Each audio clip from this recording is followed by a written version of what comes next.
Assalamualaikum warahmatullahi wabarakatuh.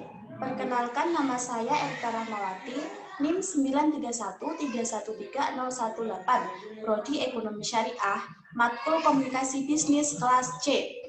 Di sini saya membuat PPT video ini untuk memenuhi tugas UAS Komunikasi Bisnis yang diampu oleh Ibu dosen Oktaria Ardika Putri. Untuk itu, di sini saya akan menjelaskan mengenai strategi komunikasi bisnis dalam menerapkan program Corporate Social Responsibility. Untuk yang pertama, pengertian komunikasi bisnis.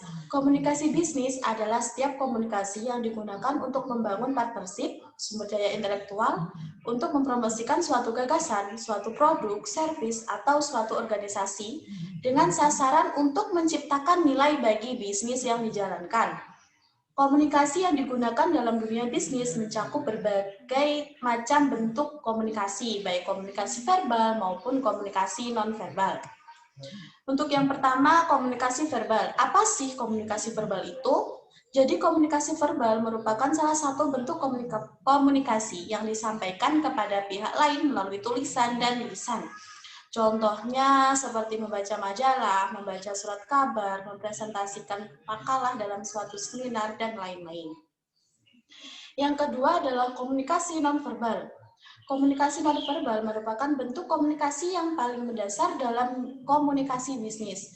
Walaupun pada umumnya komunikasi nonverbal memiliki sifat kurang terstruktur sehingga sulit untuk dipelajari, seperti memahami dalam penggunaan bahasa isyarat, ekspresi wajah, gerakan tubuh, sandi, simbol-simbol, warna, dan intonasi suara.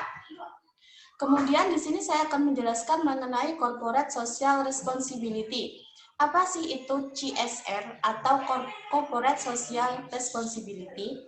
Jadi CSR itu adalah komitmen dari bisnis atau perusahaan untuk berperilaku etis dan berkontribusi terhadap pembangunan ekonomi yang berkelanjutan, seraya meningkatkan kualitas hidup karyawan dan keluarganya, komunitas lokal, dan masyarakat luas.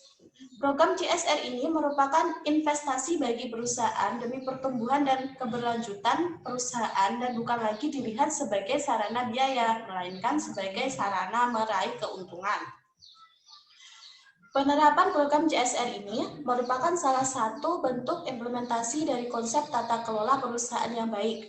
Diperlukan tata kelola perusahaan yang baik agar perilaku pelaku bisnis mempunyai arahan yang bisa dirujuk dengan mengatur hubungan seluruh kepentingan pemangku kepentingan yang dapat dipenuhi secara proporsional, mencegah kesalahan signifikan dalam strategi korporasi, dan memastikan kesalahan-kesalahan yang terjadi dapat diperbaiki dengan segera.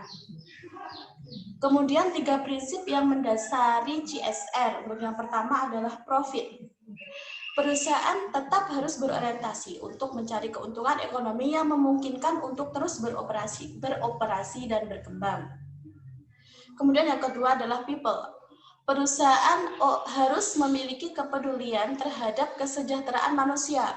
Beberapa perusahaan mengembangkan program CSR seperti pemberian beasiswa bagi pelajar sekitar perusahaan, pendirian sarana pendidikan dan kesehatan, penguatan kapasitas ekonomi lokal, dan bahkan ada perusahaan yang merancang berbagai skema perlindungan sosial bagi warga setempat. Kemudian yang ketiga adalah planet.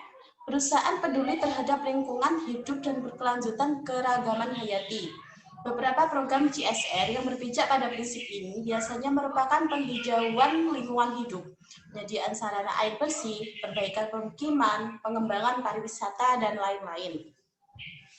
Kemudian strategi komunikasi bisnis dalam menerapkan program CSR. Dalam kehidupan bisnis saat ini, informasi yang harus disediakan dan informasi yang dibutuhkan perusahaan sangat banyak. Kalau sebelumnya perusahaan manufaktur, perusahaan tak perlu memberikan informasi mengenai bahan-bahan yang terkandung dalamnya, perusahaan yang sadar akan pentingnya identitas akan memelihara komunikasi yang secara efektif dan produktif terhadap lingkungannya. Lebih jauh lagi, komunikasi efektif dan produktif ini akan dipercayakan pada bagian tertentu yang menangani hubungan masyarakat. Fungsi komunikasi bisnis dalam penerapan program Corporate Social Responsibility atau CSR. Komunikasi akan efektif apabila terjadi pemahaman yang sama dan merangsang pihak lain untuk berpikir atau melakukan sesuatu. Juga akan membantu mengantisipasi masalah, membuat keputusan yang tepat, dapat mengkoordinasikan aliran kerja, mengawasi orang lain, dan mengembangkan berbagai hubungan. Dalam dunia bisnis, reputasi dan kredibilitas harus dibangun agar customer merasa nyaman hingga memberikan kepercayaan pada Anda, pada perusahaan. Jadi terutama dalam hubungan bisnis jangka panjang dengan pekerja customer, memiliki kepekaan profesionalisme akan menghadirkan banyak nilai positif. Kemudian adalah 4 gaya manajemen yang berpengaruh terhadap iklim komunikasi. Yang pertama adalah gaya direktif. Apa sih itu gaya direktif? Jadi gaya direktif adalah gaya manajemen yang menuntut karyawan melakukan apa yang dikatakan oleh manajer. Kemudian gaya pelatih. Apa sih itu gaya pelatih? Jadi gaya pelatih itu si manajer menjalankan peran seperti dalam gaya direktif, namun manajemen memandang bawahan sebagai anggota tim. Kemudian yang ketiga adalah gaya suportif. Gaya suportif adalah di mana manajer menganggap bawahan seperti memiliki kemampuan dan keterampilan serta memiliki motivasi untuk bekerja sebaik-baiknya. Kemudian yang terakhir adalah gaya pendelegasian, yaitu para manajer membiarkan bawahannya untuk memperlihatkan kemampuannya. Manajer memberi arahan umum dan mendelegasikan kewenangannya pada bawahannya. Terima kasih, mungkin itu yang bisa saya sampaikan.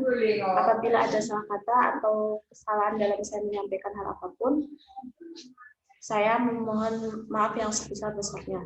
Terima kasih. Wassalamualaikum warahmatullahi wabarakatuh.